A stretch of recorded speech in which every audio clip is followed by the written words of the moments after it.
be in touch. Let me hand over the baton to Stan Caldwell, who will be moderating the first panel. Thank you, Stan. Thank you very much, Raj. So I'm Stan Caldwell, Executive Director of Traffic 21 Institute and the Mobility 21 UTC, as I briefly introduced myself earlier. The first panel today is on equity, justice, and mobility. And our panelists will be Ben Baer, CEO of SPIN, Carol Lewis, the chair of the TRB's Equity, Diversity, and Inclusion Committee, Irene Marion, Director of Department of Civil Rights at USDOT, and Beth Osborne, Director of Transportation for America. Next slide, please. This is Karen Lightman was the organizer of this session, but she was unexpectedly called away, and she was going to moderate today, and asked me to step in for her. And this is a good time to give a little bit of background. You've heard all the different 21s today, and so I'll just give a little quick background on Traffic 21, Metro 21, and Mobility 21, just so you have a little understanding, because I know it's very confusing with all the 21. So what happened was Traffic 21 began 11 years ago as a way to bring together all of the transportation research happening at Carnegie Mellon University under an umbrella. And so that's why Traffic 21 was developed, because there was research and education happening across the university in all different colleges and departments, and Traffic 21 brought that together. Mobility 21 is our current funded U.S. Department of Transportation University Transportation Center grant that Raj was referring to. So this is the 5-year grant that we are funded under to improve the mobility of people and goods. So that's the Mobility 21. And Metro 21 spun off of Traffic 21 back in 2015.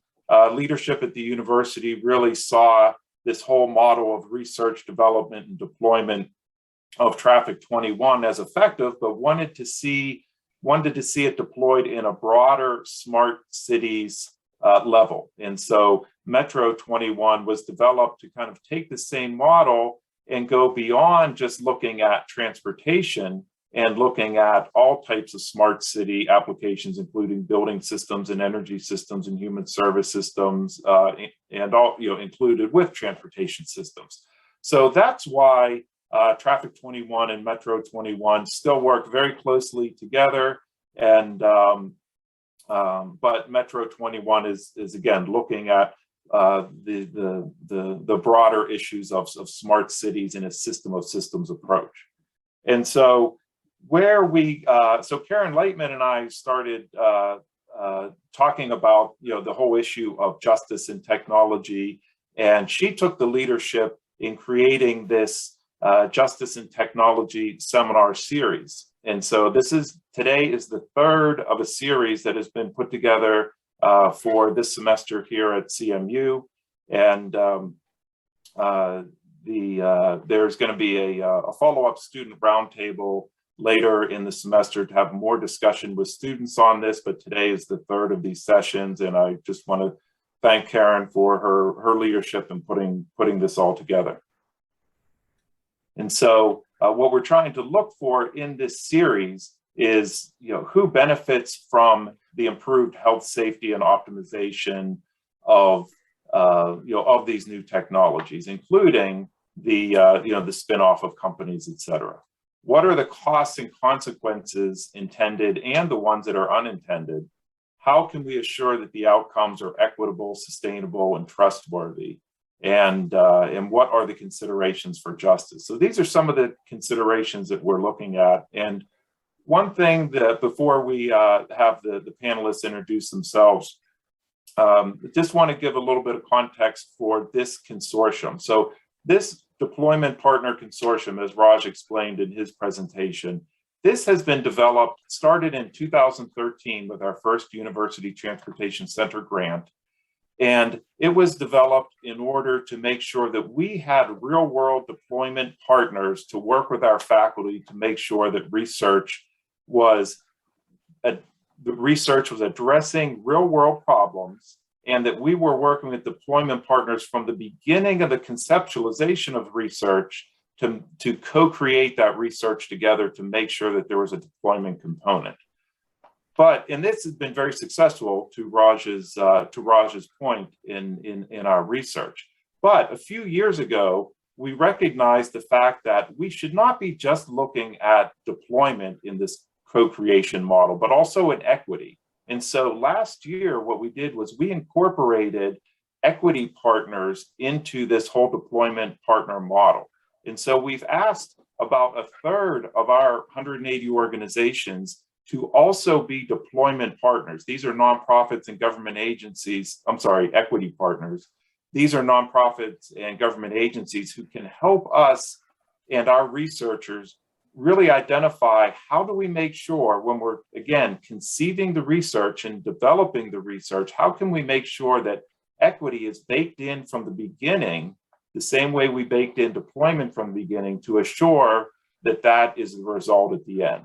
And so when we have this discussion today, as deployment partners and as equity partners, please think about how you can help our researchers really make sure that equity is considered in the beginning of the research. And we want to make sure that we utilize you for that the same way we've utilized you for over the years for the deployment components of this research. So with that said, I would like to have each of the panelists introduce themselves. We're going to have, after they're going to introduce themselves and give about a 5-minute presentation on their thoughts of this topic. And then we're going to have a moderated discussion about the moderated discussion from some of the topics that we've developed previously. And we want to make sure that we're taking a lot of input from the audience. And so please put your comments into the chat function, and Joy will collect those. We're going to start off with a poll. We already have it up on the screen here. And the question is, what is the biggest issue with respect to equity, justice, and mobility? If you can please fill out that poll online, that will give us and our speakers some perspective from the audience. Hi, everybody. Ben, go ahead. Please introduce yourself. My name is Ben Baer. I'm the CEO of SPIN. I'm originally from Point Breeze, so very exciting to join and talk about this very important topic.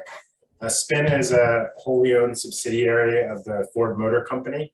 We're operating in nearly 100 cities across the country, and I'm going to deep dive on what we're doing in Pittsburgh and then talk about a really exciting program that we're rolling out there from an equity perspective.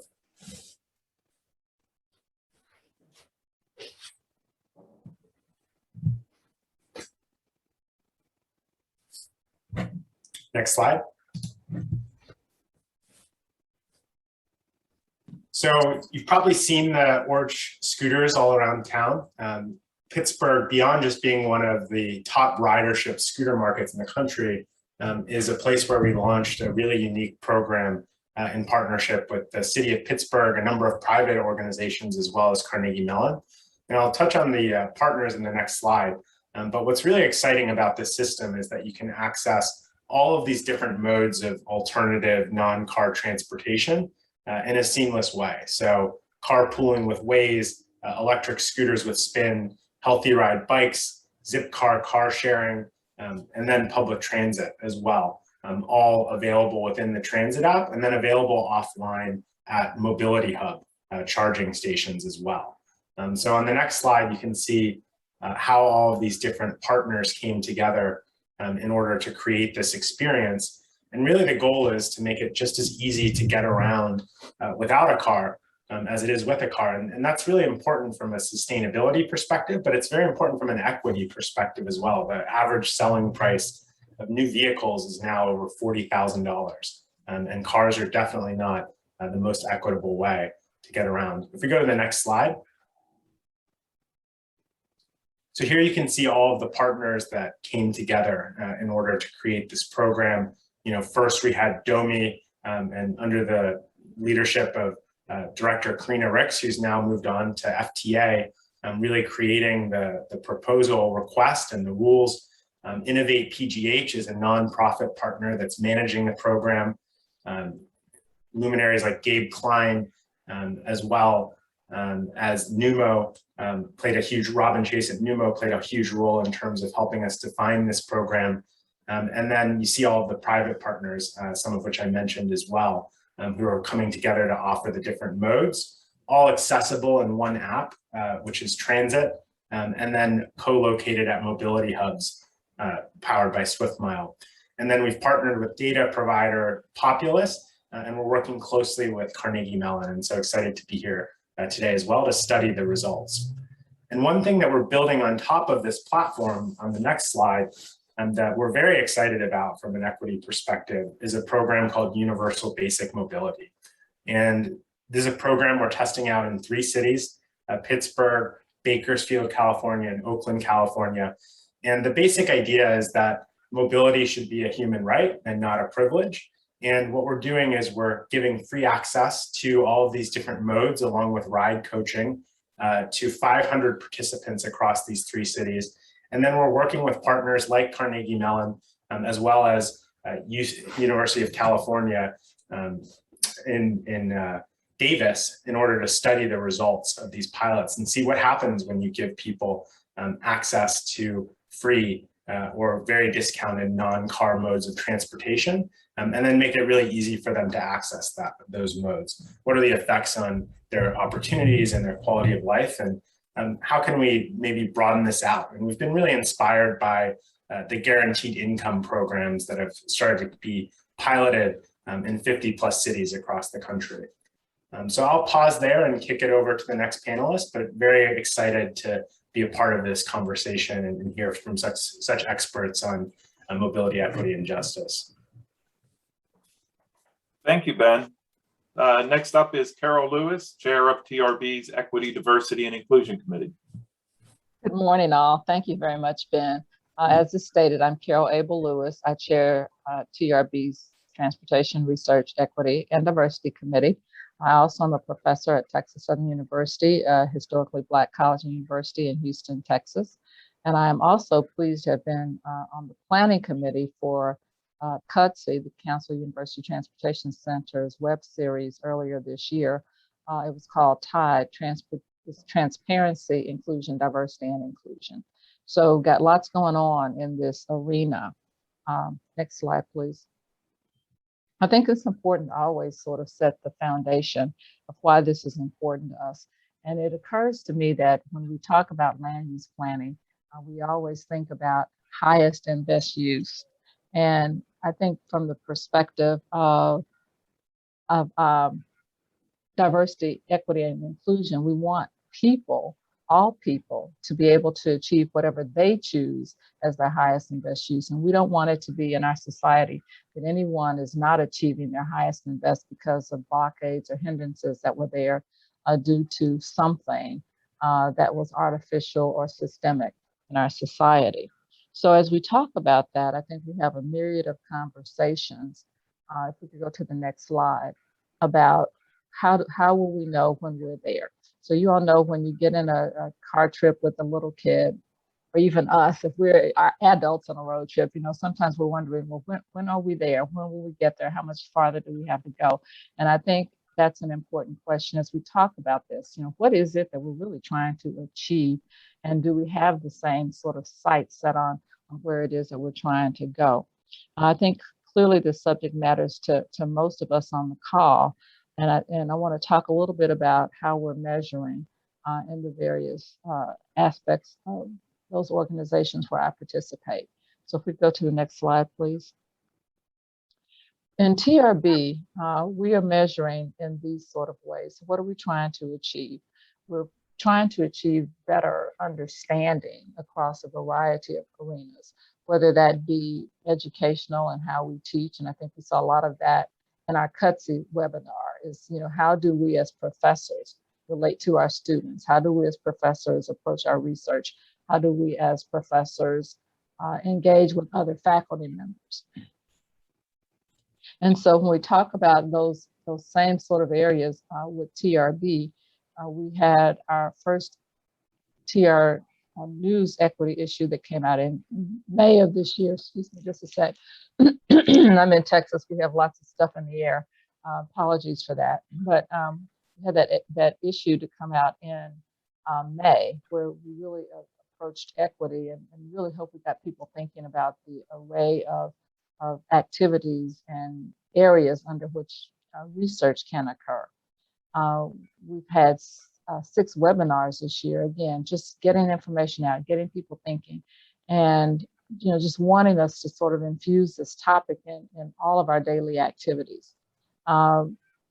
Several papers have been produced, and I think we saw some of that in what was just discussed a few minutes ago, in terms of not just thinking in terms of diversity, in terms of who we are, but also on how we get around, the bikes, the scooters, the zip cars, just making sure that all of our avenues that are available to us help us to reach the broadest perspective, the broadest spectrum of individuals around our regions and our countries and those we're trying to serve. We see all the issues I think that we actually saw in our survey a second ago, issues of economics and health and income, and things for communities of color, just what are the different ways we should be thinking about this. And then there was a whole conference that occurred in September, and that conference on equity had a lot to do with teaching individuals how to seek a mentor. In other words, how to advocate for themselves. So not just those that we talk about in terms of folks on the sort of broader end and being allies, but also how do people who need an ally seek that ally and reach out to that ally. Then tomorrow, as a matter of fact, we're having a webinar that's focused on new attendees to TRB. For those of us who've gone to TRB, the first time you show up there, one might be a bit surprised and overwhelmed. And so what this session is, and I think it's the first time TRB has done this, is having the session tomorrow, which is really going to introduce people who are anticipated to come. And it actually is targeted to students because we know that that's a lot of who we are reaching out to. And part of that webinar is designed to help people come into TRB to learn how to stay involved in TRB. And our ultimate goal is to increase our diversity and inclusion in the Transportation Research Board by helping people to understand what we do, how to get engaged in committees, how to get engaged in assessing research, and really make sure that we have a spectrum of folks coming who remain attached to the organization. So if we go to the next slide, please. So we talked a little bit about all the things that we've done, and the first area was really focused on just getting the word out and sort of sensitizing folks to what it is we're trying to do and why. And so these are the big areas of TRB that we're looking at, making sure that our chairs of our standing committees are representative, infusing with friends, because before you can be a chair or a member, you have to be a friend. Getting folks on those CRP project panels. Chris Hendrickson's had a whole lot to do with that. He's known around TRB for being the person who's going to look very carefully at what's happening with those cooperative research panels. And so just general participation. We're increasing our social media page. I'm not a person who does tweets, but I know folks who are younger than me do tweets. So we're trying to make sure that we really address that issue so that we engage younger folks as well. And then again, the last two, the AMs, that's our abbreviation for the annual meeting, knowing that that's really a large entry point. If you could go to the next slide, please. So one of the things that we really want to do is we encourage that longer participation in TRB and in our committee.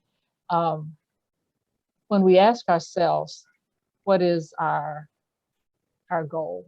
What is are we there yet? And one of the things that we sort of repeat to ourselves every time we meet is that our objective is for all of the attention on diversity, equity, and inclusion, for that to lead us to the place where it's really included in our basic culture, and that we're not working so hard to achieve diversity, equity, and inclusion. And in fact, diversity, equity, and inclusion has actually become just a part of our normal, organic, systematic workings. And so that's our ultimate, are we there yet? So when we look around at any environment, do we have representation in that environment? You know, and if we look around and everyone looks the same, then we probably haven't achieved what we're trying to achieve. So again, our whole, sort of focus and reason for being is to make sure that diversity, equity, and inclusion, that becomes the systematic and not exclusion as systematic. So with that, I'll look forward to conversation and questions with other panel members later. Thank you, Carol. We're actually looking forward to an in-person annual meeting at TRB in January. So Good. I hope that comes to fruition as we're planning. We're really looking forward to that. Next up is Irene Marion, Director, Department of Civil Rights at U.S. Department of Transportation. Good morning. Can you hear me? Yes. Awesome. I do want to confirm that my slides are up, or see if I can just share my slides directly. They are not yet. Lisa Kay? They're coming up right now. Yeah, they're up now. I can see them now, Irene. Go ahead. Great, thank you so much. Well, good morning or good afternoon, depending on your location today. My name is Irene Marion. I'm serving, as introduced, as the Director of the Department Office of Civil Rights at the U.S. Department of Transportation. I visibly present as a Black woman with fair skin and short dark hair. Today I'm wearing a dark glasses, turquoise jacket, and a black shirt. I bring you greetings on behalf of Secretary Buttigieg, the Deputy Secretary Trottenberg, USDOT Civil Rights Offices, and DOT's Equity Task Force. Thank you for the invitation to be here and the warm introduction. I'm excited to have the opportunity to connect with you all and talk about my passion work, transportation equity, and to share some insights on what we're advancing as our priorities at DOT. Next slide. And next slide.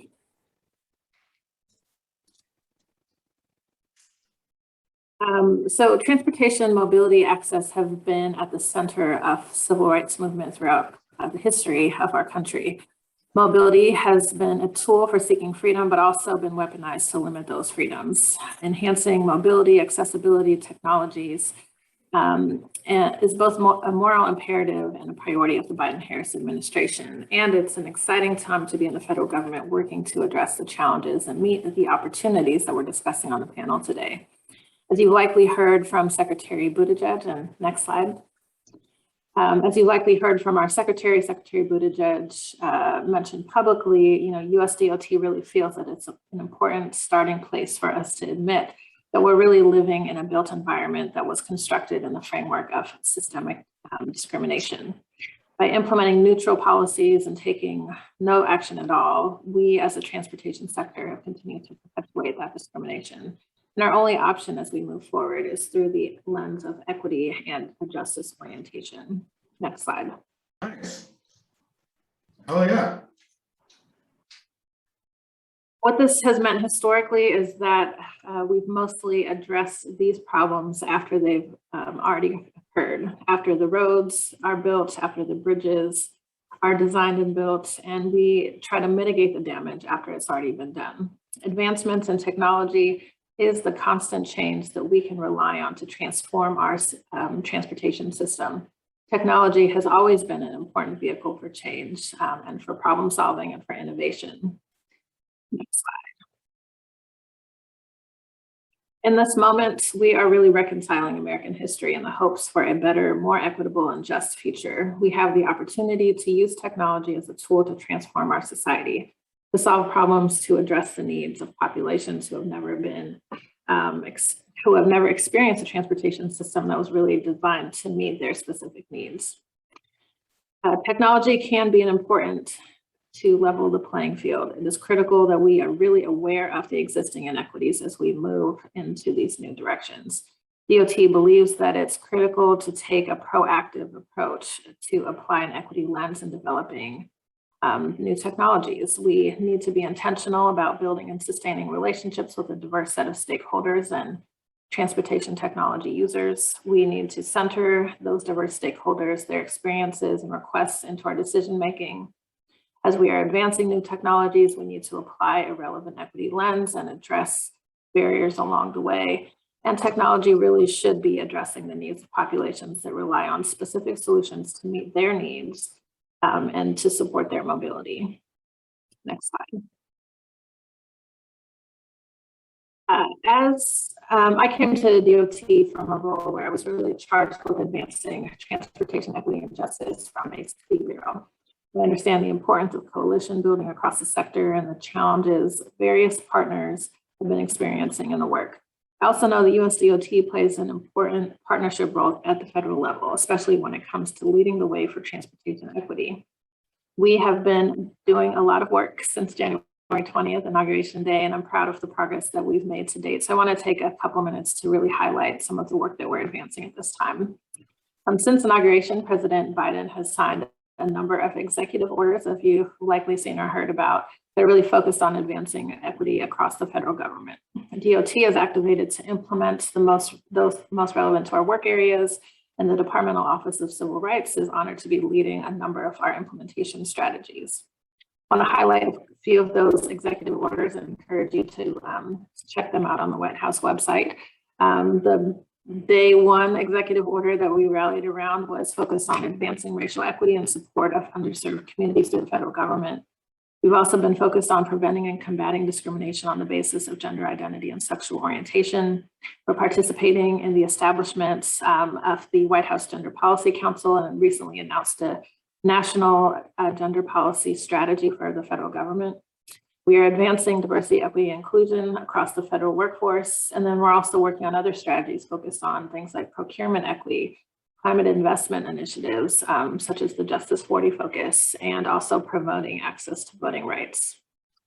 These executive orders and strategies that flow from them are creating the ecosystem that will really advance our equity focus.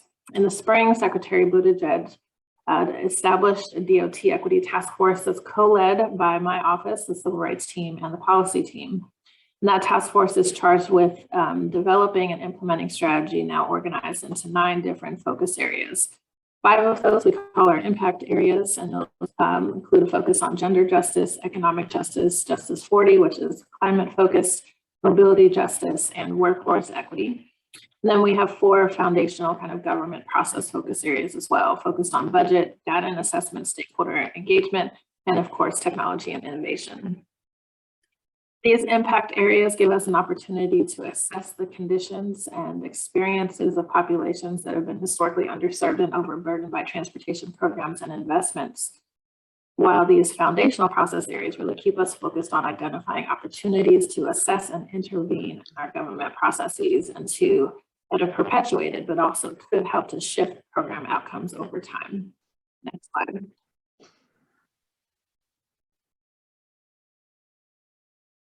For the Departmental Office of Civil Rights specifically, we also understand the importance and power of civil rights protections and are working to deploy a more proactive approach to civil rights compliance, a responsibility that we carry as an office, but also really an opportunity that we have to amplify our work in the midst of the equity focus.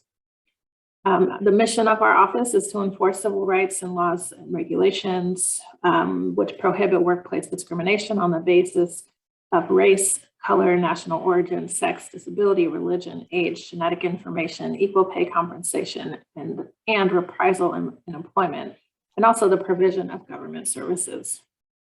Our civil rights teams facilitate internal programs that uphold these statutes and advance the diversity, equity, and inclusion initiatives across our workforce. We're also facilitating external programs that work to ensure the federal funding does not contribute to or exacerbate discrimination across transportation programs. These external programs focus primarily on our disadvantaged business enterprises, Title VI of the Civil Rights Act and the Americans with Disability Act and Section 504 of the Rehabilitation Act. These civil rights statutes and programs are important tools for upholding our equity values and advancing our equity agenda. In the future of in the future, USDOT funding recipients can expect us to get more specific about our guidance, training, and tools that will hold them accountable. I'm really grateful that President Biden has called us to activate a whole of government approach to operationalizing equity, and I look forward to engaging with you as we collectively work to advance equity, mobility, justice, and transportation innovation moving forward. Before I go to the next panelist, next slide, I do want to close with saying that we do want to stay in touch with and engage with you beyond today. I encourage you to visit our website, transportation.gov/equity, to sign up for our email updates and to receive invitations from our email list. We also have 2 upcoming events focused on our Justice 40 and climate work happening this month. And of course, we're always looking for new talent and looking to diversify the ranks of our own workforce. And I would encourage the students here to reach out to learn more about our internship programs. And of course, to visit the usajobs.gov website to learn more about jobs at USDOT. So thank you again. Look forward to the questions, and I'll turn it back over. Thank you, Irene. It really is impressive from the White House to the Secretary of Transportation, and all of the work that you guys have done in a very short amount of time is really impressive. Thank you very much. Next up is Beth Osborne, Director of Transportation for America. Welcome, Beth. Thank you so much. It's great to be here and with this excellent panel. Just to start off by telling you a little bit about my organization. We're a nonprofit alliance of elected business and civic leaders from communities across the country. We support moving people safely and affordably to jobs and services by multiple means of travel with minimal impact to communities and the environment. I don't see there we go. And is my video showing? Well, we'll talk regardless. Sorry, no, we weren't aware of a video. Is that here? No, I just meant me. My face. I'm not showing up on the view, but that's fine. People We don't see you. Okay, great. So as I said, we focus on moving people safely and affordable to jobs and services by multiple means of travel, no matter their financial means or physical ability. We do this through advocacy, technical assistance, and research and analysis. On the next slide, I just point out that we're a part of a larger organization called Smart Growth America. Just cycle through 2 more slides. Thank you. We're a part of a larger organization called Smart Growth America that looks more broadly at the built environment. And we want to create a world where the built environment is set up to support a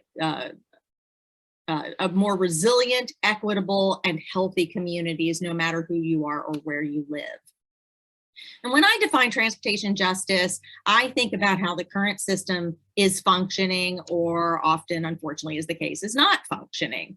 So if we jump to the next slide, right now our roads are quite dangerous, and they are not on a good trajectory.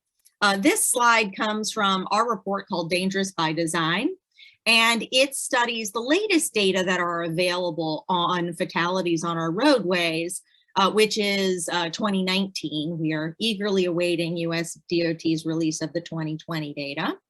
And we looked back 10 years and found that the roads got 45% more dangerous for pedestrians over this time period. For people within vehicles, it got 3.7% more dangerous. So clearly pedestrians are bearing the brunt of that danger, which makes sense because they are significantly more vulnerable. This got significantly worse in 2020. The hypothesis has been for decades that as driving goes down, fatalities generally go down. And as people drive more, it inevitably goes up a little bit. But last year, driving went down 13% and fatalities went up by 8%. It was the largest jump in fatality rate in over 90 years. And it has continued to skyrocket this year. and it's gone up another 18% according to USDOT in the first 6 months. As you see by this slide, we find that Black and Native Americans really bear the brunt of this danger significantly more than the rest of the population. And there are many reasons for this. These are folks that are less likely to have access to one functioning car per human being in the household, which is what it takes to survive these days, because we have designed our communities and our roadways to be so dangerous for anybody that could possibly afford to move around any other way. That's what they choose. And our roadways are so heavily designed for the car and for speedy highway style movement of the car, whether they are on a highway or they are, in a community roadway, that it narrows the view of the driver. As you go faster, you can see less wide of a scope. You can spot potential conflicts less easily. You have to respond more quickly, and if there's a crash, it is going to be significantly more deadly. And what we saw last year is as traffic congestion went away, speeds went way up. Now, some of that was speeding, but a lot of that was actually going the speed limit, which most speed limits across our country are inherently dangerous. And the regulations from the federal government encourage a review to see when people are going above the speed limit, forcing an increase in that speed limit and driving it to higher and higher levels. We find, and in most recent literature finds, that speed is a function of design, and mistakes are often also a function of design, though you struggle to find that in a lot of the safety work of state and the federal DOT, which still focuses far more on behavior than the built environment's role in encouraging that behavior. On the next slide, the second big area of transportation justice I want to point out is the way we deployed cars. Cars were the biggest invention of the last century, and it is not the fault of the car that led to this behavior. It is the fault of the policies we set in the deployment of the car. And that's going to be the push of my discussion throughout this panel, is technology does not save us from hard decisions or from setting good policy. This is Mill Creek Valley in St. Louis, once a dense neighborhood of 20,000 people in the nexus of Black culture in the city. And it was entirely annihilated in 1959. None of it remains in order to build a highway. And this is not just in the past. My home state of Louisiana has been planning a new highway through the Allendale neighborhood in Shreveport, a 6-lane highway that will support between 3,000 and 4,000 cars a day. They've not been able to build it for lack of funding, but the infrastructure bill being considered in Congress will likely allow it to go forward.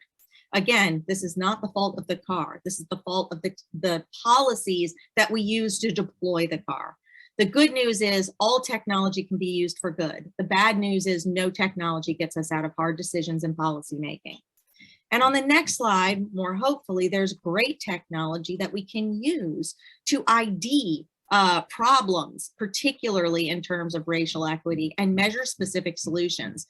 This is a heat map that my colleagues at the University of Wisconsin created to show the access to essential services across the region. This is actually specifically transit access, but the blue shows where accessibility is the highest, and the red shows where the communities with higher rates of poverty and therefore likely lower rates of car ownership are. And this can allow you to see where you might focus transit service. Some of it is in the core where transit service is good, but some of it is on the fringe as people have sought more affordable housing. And you can utilize this technology, which is based on basically things like Google Maps and information about when the bus comes, to determine what different types of service might make the biggest dent in this. This was an approach required by the House Transportation Bill. It's merely a pilot in the Senate bill, which was much more focused on funding than policy change. And that's very much focused on trying to balance funding for new things while continuing to put much greater funding into the old. And so while this has been the approach supported by the White House, this is a technology that USDOT could deploy and make available to everyone, which would show where we've reached really equitable results and where we have more work to do and help people make decisions about how to fund things. And I'd like to finish just by saying, you know, as a representative of my parent organization, Smart Growth America, that focuses very much on the full built environment, land use and development patterns, I was really happy, by the way, to hear Carol Lewis talk about land use and how it can support or block racial equity. Our land use processes support some of the least profitable and least equitable development patterns. They cost more money to serve with government services and infrastructure than they bring in taxes. And that cost particularly falls heavily on households too, particularly lower income households, because a ton of the destinations they need to reach are spread out by our rules, making surviving without an increasingly expensive car very difficult, if not impossible.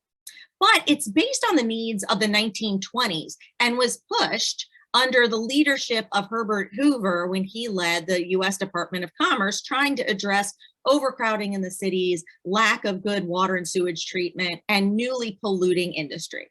But things have changed, and we have the opportunity to provide guidance now, 100 years later, to support the needs of today, climate, equity, and economic growth. And I hope that that's something we see out of the feds going forward, since they were a part of promoting our current rather inequitable system 100 years ago. And it's really not fair to ask over 80,000 localities to fix it one by one.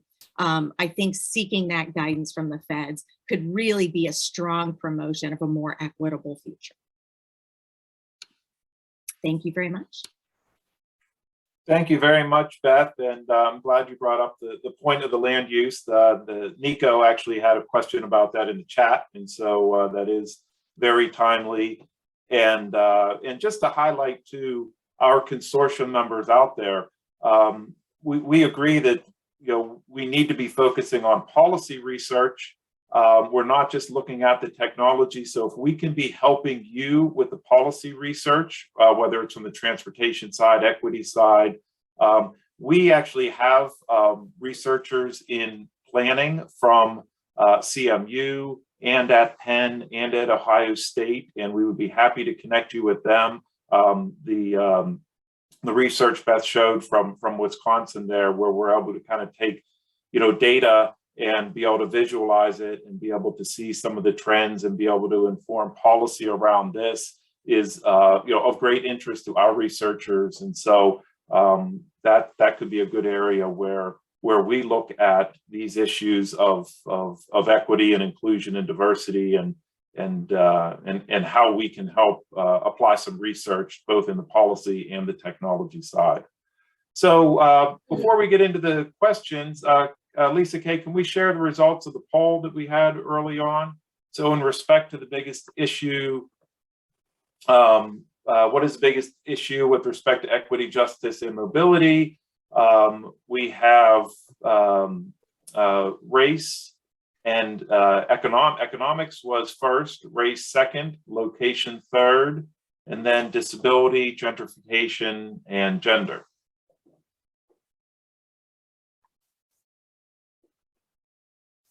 There are the results.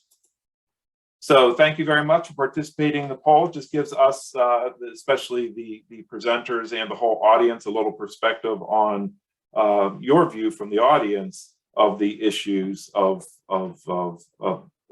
inequity and justice. So let's start off with the first question, kind of speaking of that, to start the conversation. How do we actually define transportation justice?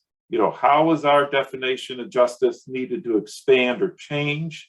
And based on the emergence of new technologies in transportation in particular, we're now just seeing such significant disruptions in transportation with so many emerging technologies, with vehicle automation and connected and shared technology and electrification. So, how does this define transportation justice? Irene, I know that you guys have been thinking a lot about that, in regard to the president's executive orders. Do you want to start off that conversation? Yeah, I'm happy to. I will say I'm having some bandwidth issues, so I'm going to stay off camera if that's okay with you and see if that works. Yeah, that's fine. We can hear your audio well. Okay. So I would start by saying, especially to some of Beth's final comments there, we are on a journey. We haven't quite formally defined all of the language that we have started to adopt. And so we don't have a formal definition of transportation justice just yet. What I do want to do is call everyone's attention to two definitions that we are working from that's kind of informing our path forward, and that we'll continue to build on. So one related to that executive order on advancing racial equity and support for underserved communities is the definition of equity that the federal government is using at this time.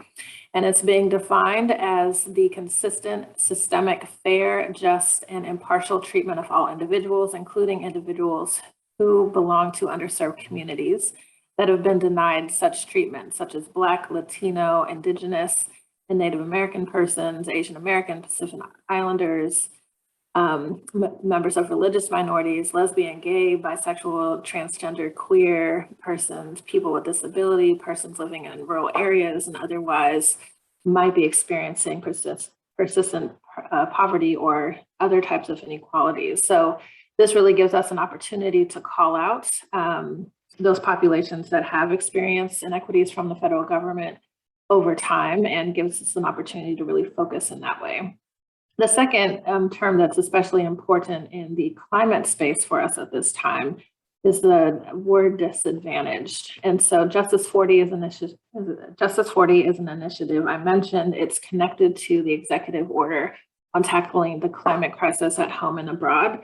And the way that they're using the word disadvantaged is in asking agencies to consider the appropriate data indices, screening tools, and determine whether or not specific communities is disadvantaged based on a combination of variables that may include but not be limited to low income, higher persistent poverty, high unemployment or underemployment, racial inequity, racial and ethnic residential segregation, particularly where segregation stems from discrimination by government entities, linguistic isolation, high housing cost burden, substandard housing, distressed neighborhoods, high transportation cost burden, or low transportation access, disproportionate environmental stressors, burdens, high cumulative impacts, limited water or sanitation access, et cetera, et cetera, et cetera. So I lift up those two words because it's important that the federal government is focused on these definitions in this way, and call your attention to it because this is the language that you'll begin to see as we are defining other words like transportation justice. I think for me personally, as we're building out that formal definition, I really think of the word justice in particular as an opportunity to acknowledge the history of this country, to really identify the ways that we have caused harm over time, and to use a justice focus and orientation to really begin to both unpack that history, but really acknowledge how policy and funding has contributed to various inequities, and to really bring community into process with us to co-design and support any strategies that we're moving forward to solve those historic inequities, but also to deal with present day inequities, some that will come up in other questions that we're going to be discussing as well. But again, that justice really being an opportunity to unpack the history, to acknowledge and build out the definitions, the language, the focus areas, the populations that have experienced these historic burdens, but also, bringing those communities into the work with us, to me is really what justice is about and stands for in the midst of this work. Great, thank you, Irene. Any other thoughts from the panelists on other definitions of transportation justice? So I would be happy to say that I first of all, love everything that Irene said and agree with her. She ended up talking about the way we spend money. And so the thing that occurs to me most is, just on the heels of what Beth showed in terms of her graphic of the blue and the red where the transportation need is. When we looked at our transportation infrastructure bills, even the one coming up, historically, and I don't want to call the percentage because I'm probably going to be wrong, but follow behind me. It's going to be something like 70% of the money is going to be for roadways and only 30% for transit. And the money that's left for transit, those wanting it have to compete for it. You have to go through a whole process and show that your project in Houston is better than the project in LA because both of them are not going to get funded. The other piece of that is that in previous decades, and I heard they sort of changed it of late, the highway money was at 50-50, 50 fed, 50 local. The transportation money was at 80 local, 20 fed.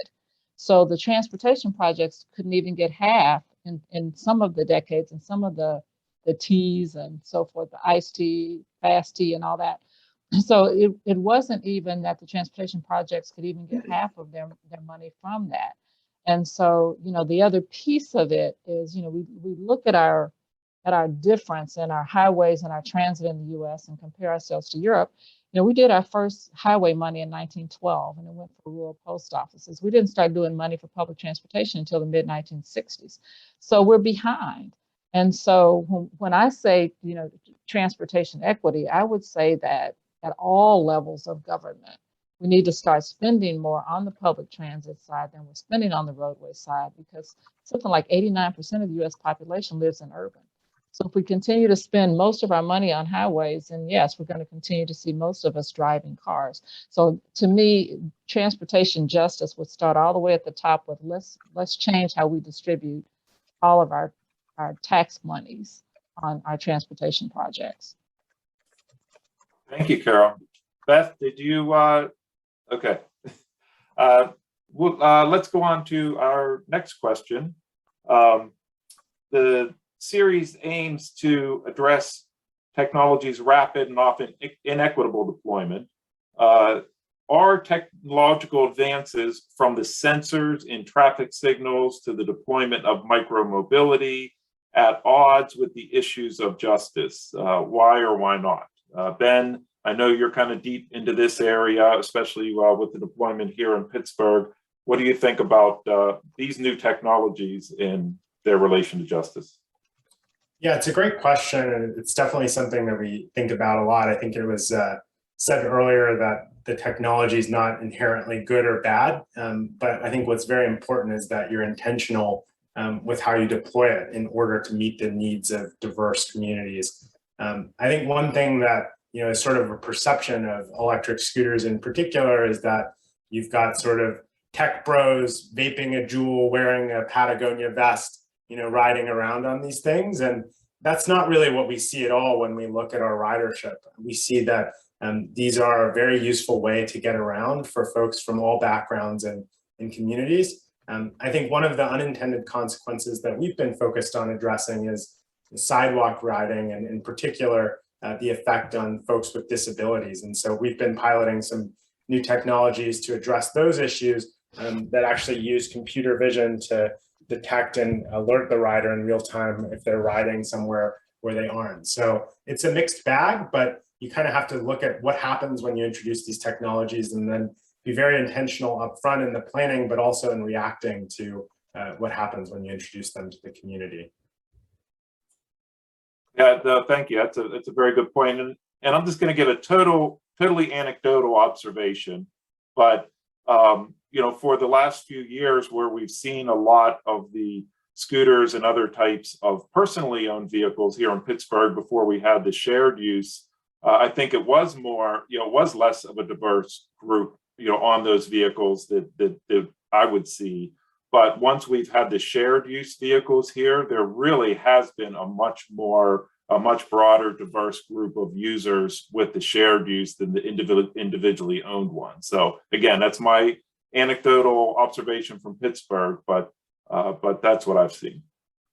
Yeah, that's great to hear and very consistent with what we've seen. And I think we talked about how cars are $40,000 plus. Electric bikes and scooters are often more than $1,000, and that's still a very high barrier to entry for folks. And so the shared vehicles definitely increase accessibility. Any other thoughts on that from the panel? Next, go ahead.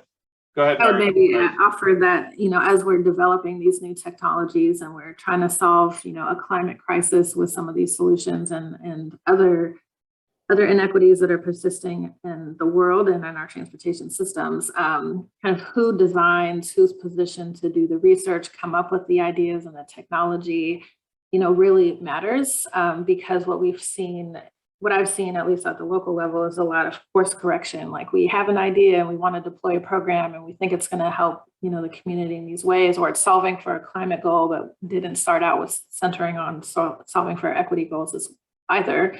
You know, the diversity of the workforce that we're creating to develop these solutions and to develop these technologies, and the relationship that we have with the communities that need these services and supports is important, because again, they should be in space with us. We should have deep understanding of their needs and interests and how these technologies can be serving them, but also, you know, be in relationship with them so that we can course correct over time. So you lifted up the example of people with disabilities being impacted by, you know, scooters and other devices on sidewalks.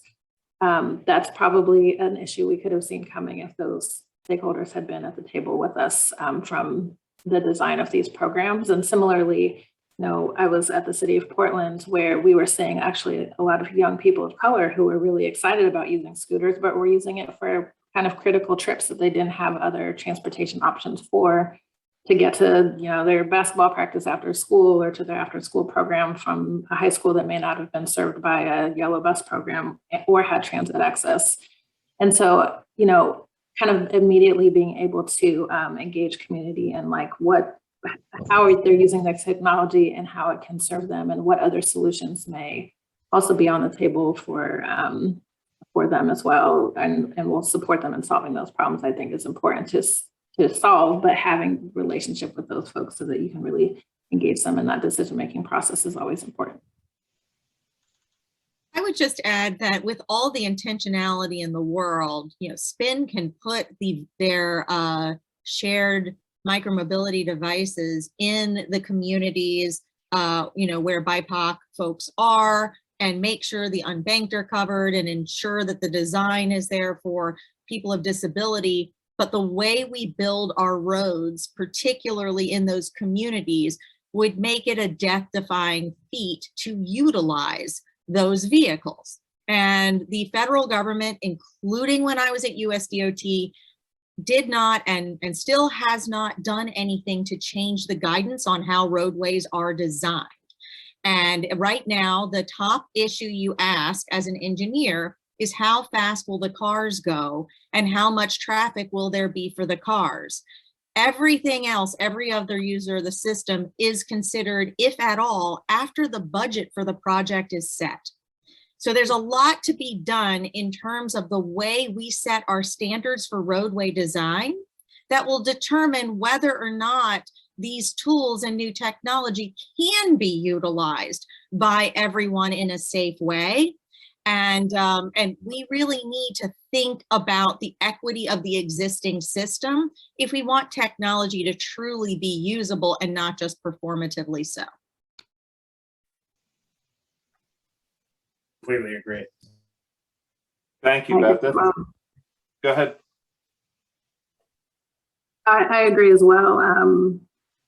There are so many things that we have in the works at USD at this time that I can't quite publicly share yet, but at this time I can say I agree and think that our teams are working towards that. I'm thrilled to hear it. And while I know that, you know, as someone who's been in DOT, I know how much pressure you all are putting on yourselves. You still have to beat the infrastructure bill, because that's a lot of money to fly and build 20-year assets. And we don't want them to put 20 years of inequity out. Thank you. Very, very good conversation in that area. Next question. How do private and public sector developers of hot topic transportation issues like autonomous vehicles or the smart curb include issues of justice in their planning and piloting. Will these technologies be accessible to all if we are not intentional, and are we going to see this inequity? Let's start. Carol, do you have any thoughts on that? Well, I would say that unfortunately, yes, if it's not intentional, we probably will see inequities. So we do have to be intentional about it. I guess I do think we're seeing a lot more interest from private sector folks in equity than we had historically. But I think if we have the public-private link, then the public sector will likely be the party that would stress the equity aspects. I'll tell you that on my campus here at Texas Southern University, we did have an automated vehicle lab in 2019 for about 11 months until the pandemic hit.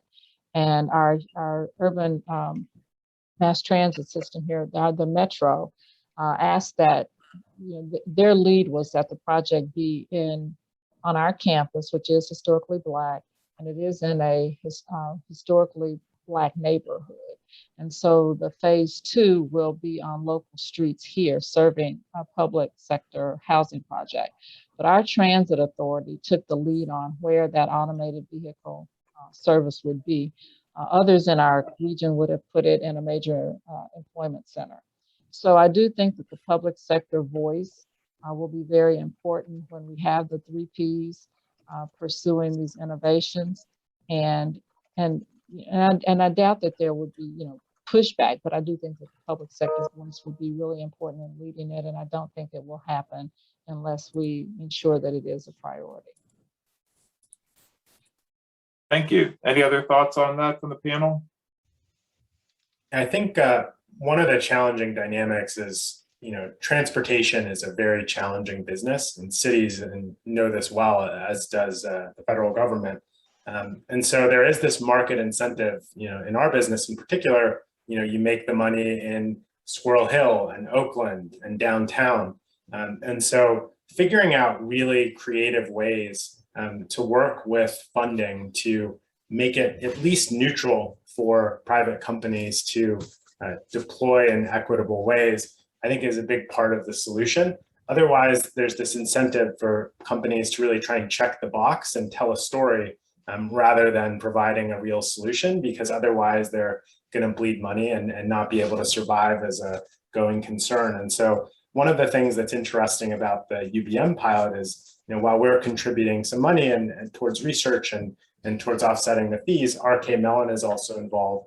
And we're very interested in sort of novel approaches that cities as well as transportation agencies are taking to access funding to create incentives for the private companies to serve the community in the most equitable way possible without going out of business. And that's always the balance. And it's not talked about openly a lot, but it is this push and pull that really needs to be figured out in order for private companies to play the role that they can play in terms of leveling the playing field from a transportation perspective.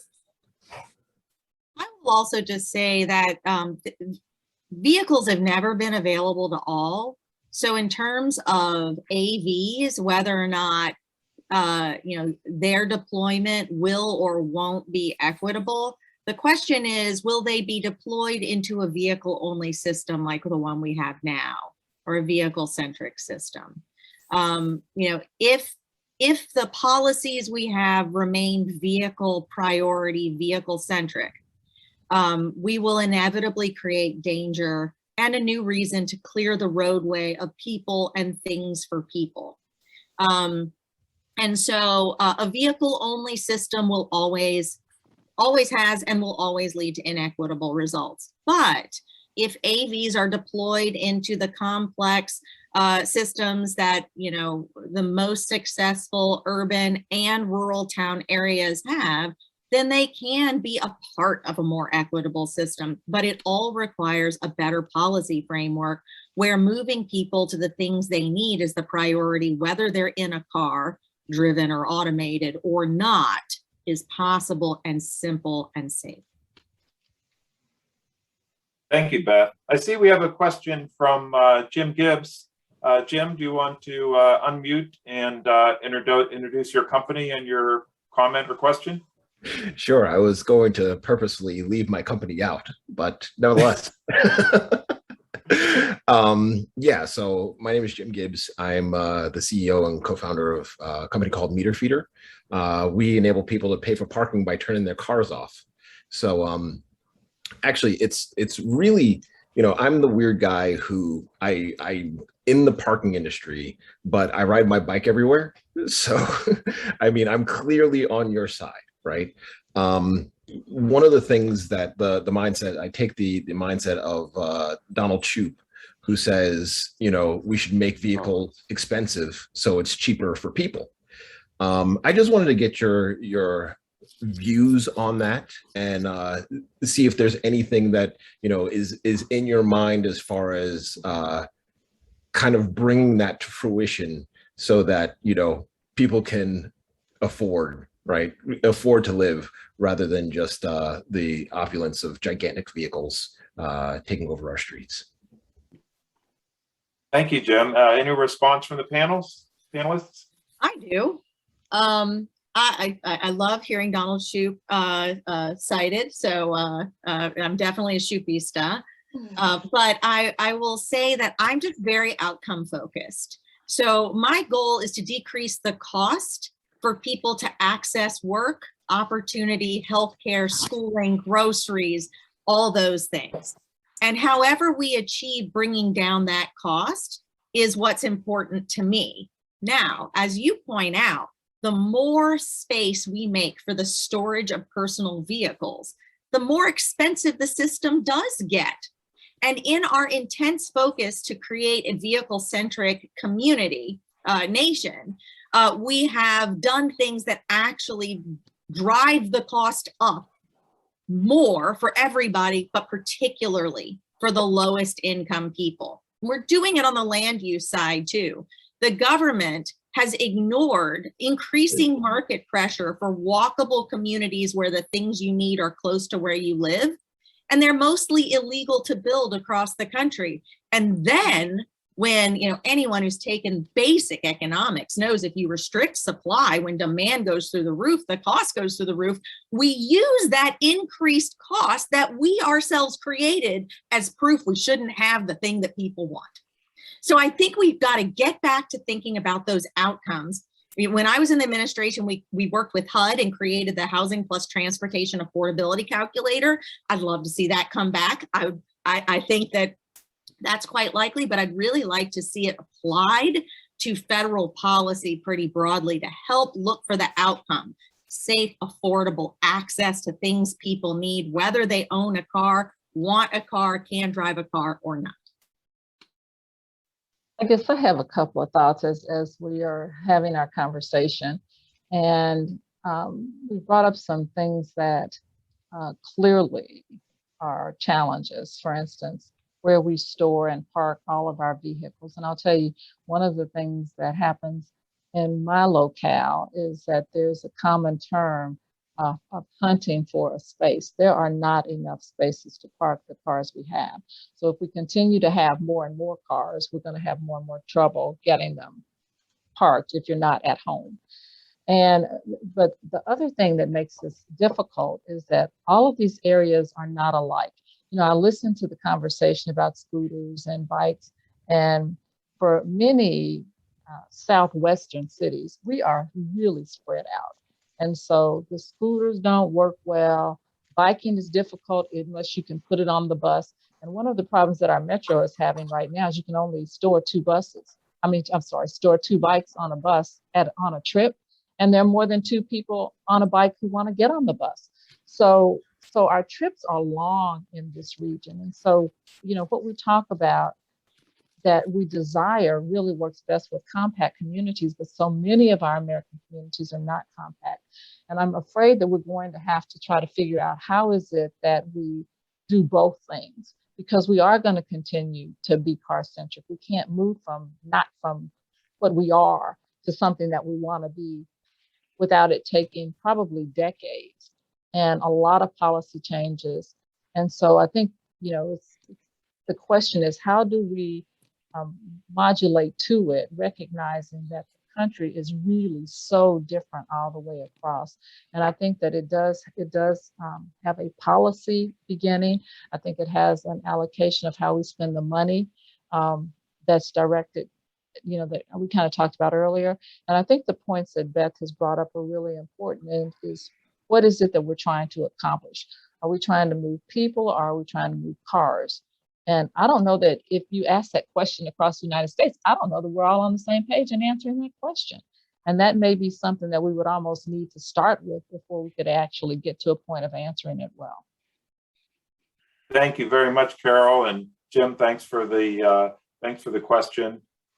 So any other last comments from our panelists? We're into our last minute. Any just last comment to wrap up the conversation from the day?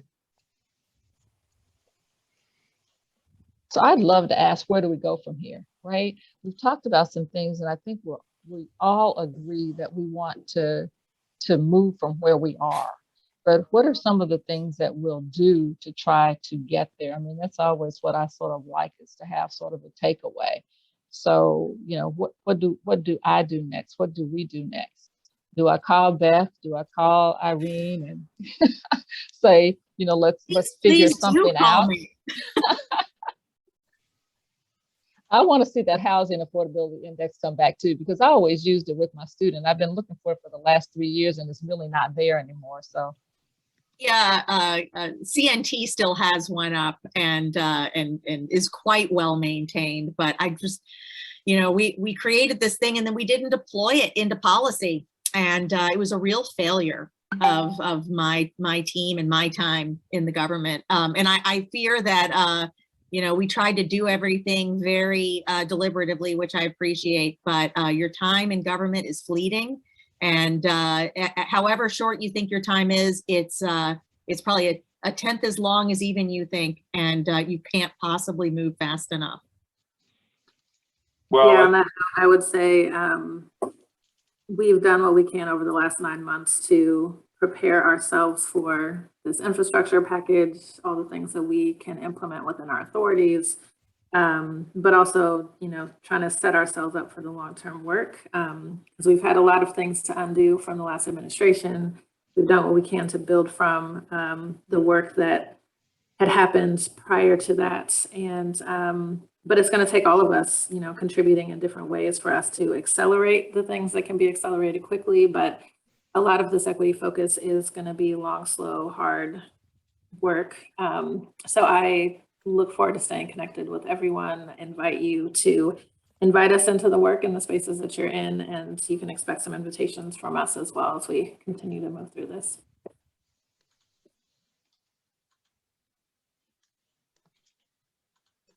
Yeah, thank you so much, Stan, Irene, Beth, Carol. It's been really interesting listening to this panel. I'm definitely not the expert on this topic, but we want to plug in wherever we can through programs like UBM and other innovative approaches that folks have come up with that we can help lead or follow on.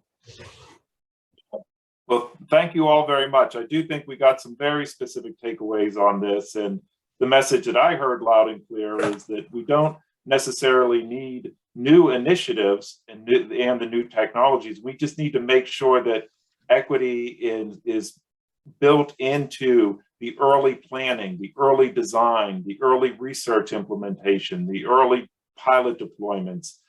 Make sure that this is put in from the beginning, because we can't correct the mistakes after they've been done. And I think that we've gotten a good historical perspective and future perspective from all of you, and really, really appreciate your participation in this panel.